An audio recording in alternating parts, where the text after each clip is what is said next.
Another step in the move towards creating a migrant holding facility in Surprise. This week, Homeland Security signed off on a contract with a security company to take over operations. 12 News journalist Joe Dana tells us why the plan is drawing bipartisan opposition.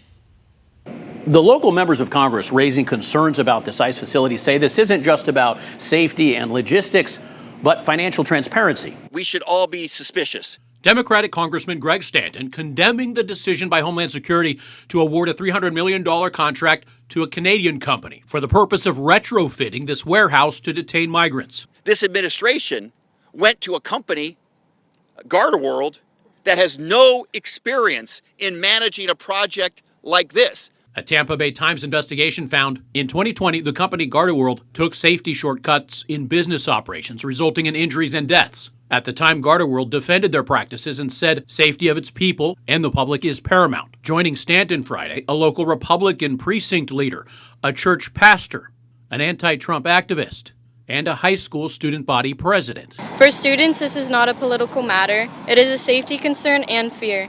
This is something they will have to coexist with in their everyday lives and affect their learning. I am a Christian and a mother.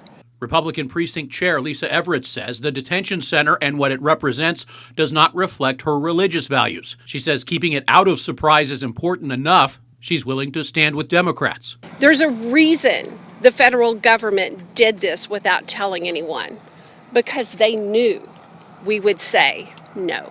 Stanton says his Senate colleagues plan to make this facility and others a key issue for the new Homeland Security nominee. They want the feds to work with the city and grant access to Congress members for tours. Homeland Security records show the detention center will provide food service, medical care, legal services, exercise areas, and more while complying with U.S. standards for housing prisoners. They plan to have this up and running by the end of the year.